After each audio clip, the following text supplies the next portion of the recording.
Hello everyone and welcome to the Adobe Illustrator new class, and in this class I will teach you how to join the objects and how to merge them, how to intersect the layers with the help of the presets what Adobe Illustrator will be given to us. And the second thing is how to align the objects in Adobe Illustrator. मैं यहाँ पर एक object बना रहा हूँ और एक object बनाने के बाद ये एक मैंने जो है स्क्वायर ले लिया है और स्क्वायर लेने के बाद इस पर मैं फिल को नन कर रहा हूँ।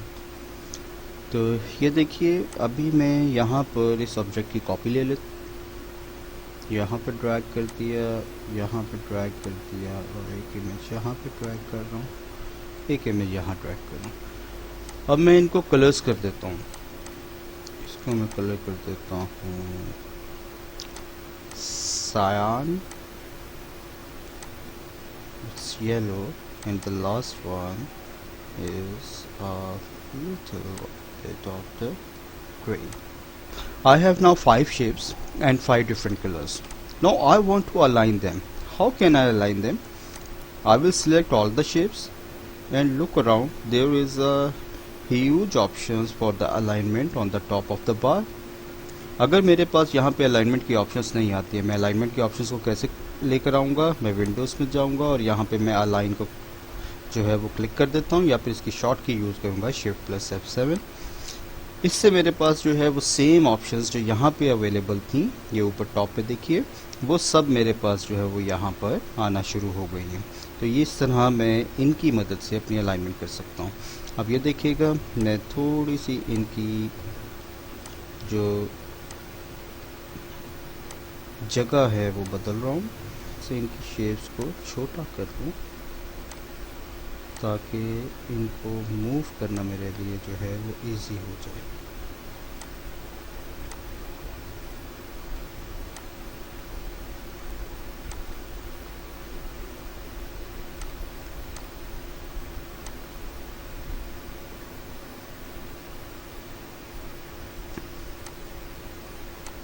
और सेम एज इट इज़ मैंने इसके साथ किया और इसको मैंने यहाँ पर मैंने अब इन सब को सिलेक्ट किया। सिलेक्ट करने के बाद ये मैं अलाइन लेफ़्ट कर रहा हूँ, तो देखिए ये सब के सब जो है वो लेफ़्ट लाइन इंडेंट के साथ अलाइन हो गए।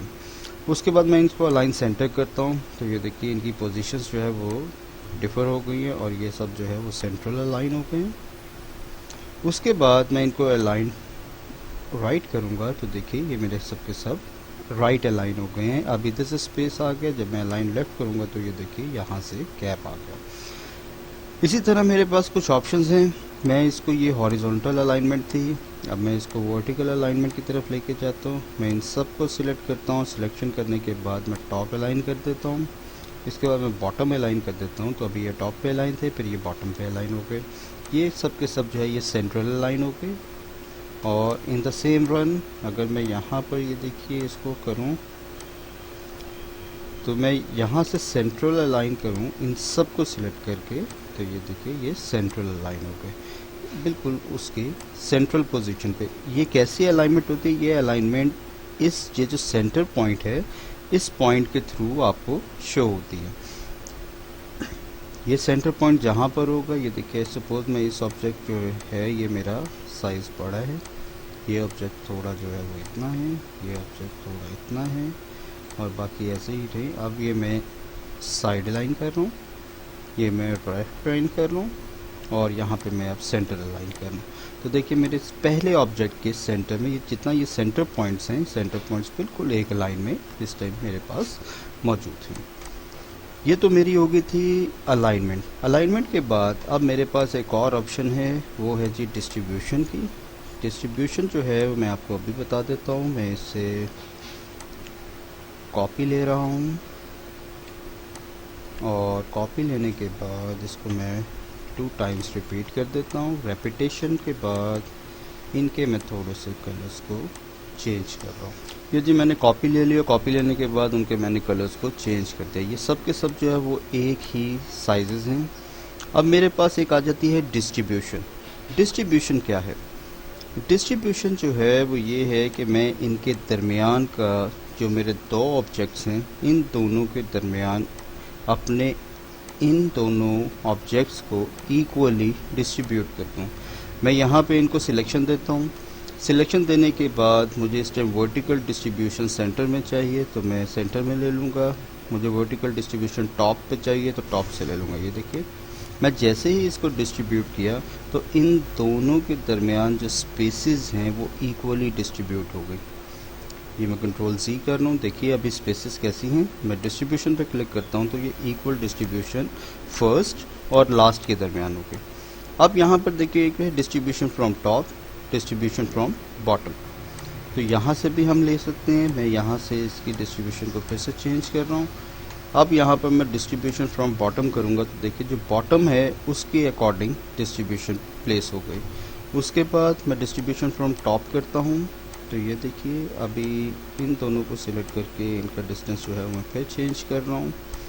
अब मैं डिस्ट्रीब्यूशन फ्रॉम टॉप कर रहा हूँ तो ये वाला जो मेरा पॉइंट होगा इससे सारों की इक्वल डिस्ट्रीब्यूशन हो जाएगी। ये देखिए अब ये सब की जो डिस्ट्रीब्यूशन फिर से दोबारा हो गई। मैं इनको सेंटर में लाना चाहता हूँ। मैं यहाँ ऑब्जेक्ट को जो है वो सेंट्रलाइज कर दूँगा तो मेरे पास जो है वो एक इक्वल डिस्ट्रीब्यूशन के साथ 4 ऑब्जेक्ट्स प्लेस हो जाएंगे। सेम जो प्रोपोर्शन है मैं कैसे करूँगा, मैं यहाँ पे इसको क्लिक कर देता हूँ, इधर रख देता हूँ, इसको ये मैं यहाँ पे रख देता हूँ। पहले हमने डिस्ट्रीब्यूशन ऐसे की थी जो कि वर्टिकल डिस्ट्रीब्यूशन थी। अब हम हॉरिजॉन्टल डिस्ट्रीब्यूशन करेंगे। हॉरिजॉन्टल डिस्ट्रीब्यूशन के लिए मैंने इन सबको सिलेक्ट किया। सिलेक्ट करने के बाद distribute from the base point. Base point ये है, यहाँ से डिस्ट्रीब्यूशन करनी है। ये याद रखिएगा डिस्ट्रीब्यूशन सेंटर टू सेंटर होती है। हर ऑब्जेक्ट का जो सेंटर होगा ये सेंट्रलाइज होगा तो डिस्ट्रीब्यूशन अकर करेगी। ये मैंने इसको डिस्ट्रीब्यूट किया तो ये मेरा इक्वल डिस्टेंस के ऊपर आ गया। मैं फिर से इसकी डायरेक्शन को चेंज कर रहा हूँ। डायरेक्शन चेंज करने के बाद देखिए मैं यहाँ पर इसको सिलेक्शन देता हूँ। अब मैं टॉप से डिस्ट्रीब्यूशन ले रहा हूँ तो टॉप से इक्वल डिस्टेंस के ऊपर उसने डिस्ट्रीब्यूट कर दिया। अगर मैं यहाँ से इसका सेंटर करूँ तो देखिए सारे सेंट्रलाइज हैं। मैं फिर से इसकी डिस्ट्रीब्यूशन की ये चेंज कर रहा हूँ। चेंज करने के बाद ये देखिए इसको मैं सेंट्रलाइज कर दूँ लेकिन मेरे एक दूसरे पे ओवरलैप कर रहे हैं।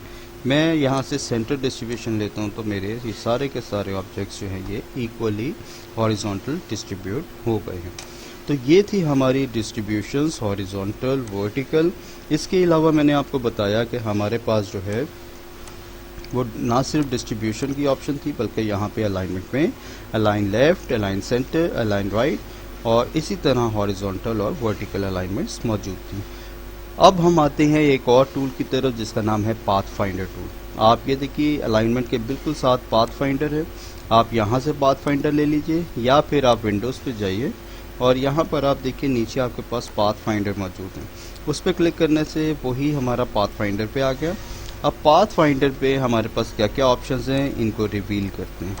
मैं यहाँ पे कुछ शेप्स जो है वो ले रहा हूँ और इन शेप्स के साथ साथ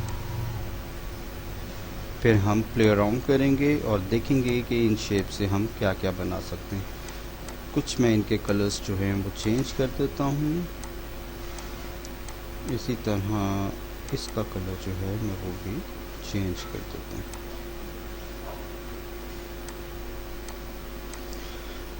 जी मैंने कुछ जो हैं वो ऑब्जेक्ट्स ले लिए और उनको जो है मैंने कलर चेंज कर दिया। अब पाथ फाइंडर की ऑप्शंस जैसे हमने पहले पढ़ा था शेप बिल्डर टूल और शेप बिल्डर टूल में हमने डिस्कस किया था कि वो शेप्स को ऐड और सब्ट्रैक्ट कैसे कर सकता है।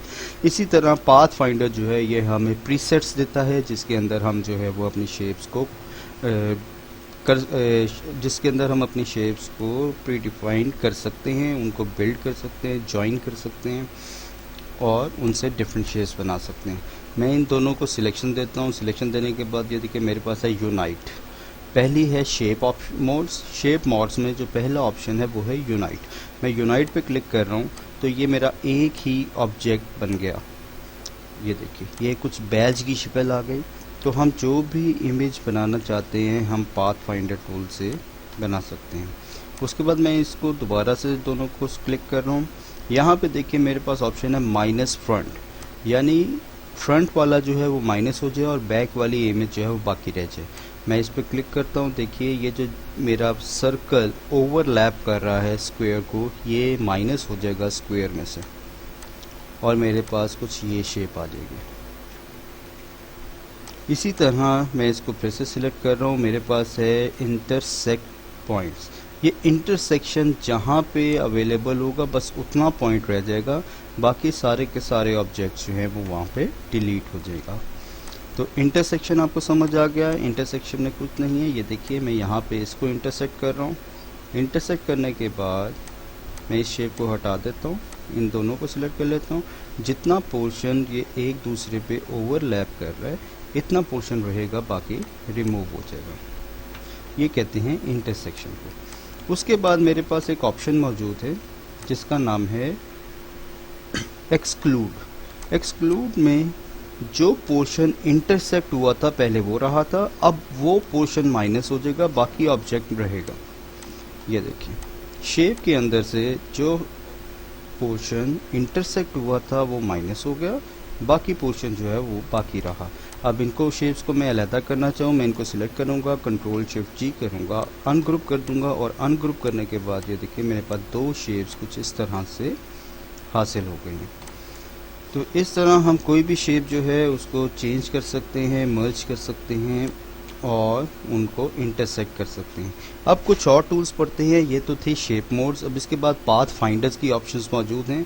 पाथ फाइंडर में वो क्या कहता है, सबसे पहले कि उसको डिवाइड करना है। ये देखिए मैं आपको यहाँ पे एक छोटी सी, ये मैंने स्टार इसके ऊपर रख दिया। अब मैं इन दोनों शेप्स को सिलेक्ट कर रहा हूँ, मैं यहाँ पे डिवाइड की ऑप्शन पर क्लिक करूँ तो जहाँ जहाँ इंटरसेक्ट हुआ था हर वो शेप जो है वो इसमें से डिवाइड होती चली जा रही है। मैं फिर से इसको अनग्रुप कर रहा हूँ। अनग्रुप करने के बाद देखिए जो हिस्सा इंटरसेक्ट हो रहा था वो सेपरेट हो गया। ये देखिए ऑब्जेक्ट जो है वो छोटे छोटे पार्ट्स में डिवाइड हो गया, जहाँ जहाँ पर उसको ओवरलैप मिला वहाँ वहाँ पर उसने ऑब्जेक्ट को डिवाइड कर दिया। ये थी हमारे पास डिवाइड ऑप्शन। अब डिवाइड ऑप्शन के बाद मेरे पास जो ऑप्शन आ रहा है वो क्या है, मैं इस पूरे ऑब्जेक्ट को सिलेक्ट करता हूँ और यहाँ पर देखिए कि ट्रिम ऑप्शन है। ट्रिम क्या कर रहा है कि पूरे के पूरा ऑब्जेक्ट वैसे रहेगा। मैं इसको अनग्रुप कर दूँ तो अनग्रुप करने के बाद आप देखिए कि जितना पोर्शन ओवरलैप किया था वो पहले में से ट्रिम हो गया। जो लेयर ऊपर होगी वो नीचे वाली लेयर पे से ट्रिम हो जाएगी। ये ऑप्शन जो है ये हमें ट्रिम से मिलती है। मैं फिर से इसको, ये तमाम ऑप्शंस जो हैं ये लोगोस बनाने में बहुत ज़्यादा अहम पार्ट प्ले करती हैं। मैं इसको सिलेक्शन दे रहा हूँ। नेक्स्ट ऑप्शन है मेरी मर्ज। मैं मर्ज करता हूँ तो ये देखिए मेरी दोनों ऑप्शंस जो हैं वो एक दूसरे के साथ मर्ज नहीं होंगी, एक्चुअली ये भी ट्रिम का काम ही देगी। अब उसके बाद नेक्स्ट ऑप्शन है मेरी दोबारा से क्रॉप। क्रॉप जो है वो इंटरसेक्शन की तरह से काम करती है। जितना पोर्शन जो है वो इंटरसेक्ट होता है उतना पोर्शन रहता है, बाकी सब रिमूव हो जाता है। लेकिन इसमें एक चीज़ ख़ास जो है वो देखने वाली है कि क्रॉप करने में जो ऊपर ऑब्जेक्ट होगा उसका पाथ जो है वो बाकी रहेगा। ये देखिए अगर इसके पाथ को मैं फिल जो है वो ऐड कर दूँ इसके पाथ के अंदर तो ये मेरे पास एक पोर्शन मौजूद है। इसको जो है मैं अनग्रुप करता हूँ। अनग्रुप करने के बाद इतना पोर्शन सेपरेट कर देता हूँ तो मेरे पास ये कुछ शेप इस तरह से आ जाएगी। तो क्रॉप में हमने क्या किया है, जो पहले ओवरलैप करेगा वो एरिया डिलीट हो जाएगा, जो ओवरलैपिंग में होगा उतना हिस्सा मेन ऑब्जेक्ट में से कट जाएगा और मेन ऑब्जेक्ट बाकी रहेगा। लेकिन हम अगर उसको दोबारा से आउटलाइन दे दें तो वो भी हमारे पास कंप्लीट शेप बाकी रहती है। तो ये था हमारा क्रॉप का ऑप्शन। अब क्रॉप के बाद मैं इन दोनों को दोबारा सिलेक्ट करूँ, मेरे पास ऑप्शन है आउटलाइन। इन पूरे ऑब्जेक्ट जो है ये आउटलाइन में कन्वर्ट हो जाएगा। इसकी ऑप्शन बस इतनी ही है। आप ये देखें एक एक ऑब्जेक्ट जो है अगर मैं इसकी आपको जो है वो अनब्रेक करके दिखाऊं, अनग्रुप करके दिखाऊं तो यहाँ पर मेरे पास एक एक सेगमेंट अलग-अलग लाइंस में कन्वर्ट हो गया। जो जहाँ जहाँ पे था वो अलग-अलग लाइंस पे कन्वर्ट हो चुका है। इंटरसेक्शन लाइंस भी सेपरेट हो गई हैं। अगर मुझे ये लाइन चाहिए, कहीं पे लाइन सेगमेंट्स चाहिए तो मैं फिर इस ऑप्शन को सिलेक्ट करूँगा और ये देखिए मैंने इस तरह ला के सेपरेट ऑब्जेक्ट को मिला के ऑब्जेक्ट बना दिया। तो ये मेरे पास ऑप्शंस थी आउटलाइन की। इसके बाद मेरे पास जो है इन दोनों को सिलेक्ट करने के बाद लास्ट ऑप्शन है माइनस बैक। पहले था मेरे पास ऑप्शन माइनस फ्रंट, मैं फ्रंट में से फ्रंट जो है वो बैक में से माइनस हो जाता है। अब मेरे पास है माइनस बैक। अब मैं जितना हिस्सा इसका ओवरलैप कर रहा हूँ उसमें से बैक माइनस हो जाएगा। ये देखिएगा, दोनों को मैं सिलेक्शन दे रहा हूँ, सिलेक्शन देने के बाद भी करता हूँ तो मेरे फ्रंट में से बैक पोर्शन जो ओवरलैप किया था वो माइनस हो गया। तो ये मेरे पास कुछ ऑप्शंस थी पाथ फाइंडर टूल की। आई होप आपको जो है ये समझ आई होगी। In the next class I will teach you how to draw gradients and how to apply them, how to save them, and how to save different color swatches and what are color swatches in Adobe Illustrator. So stay tuned.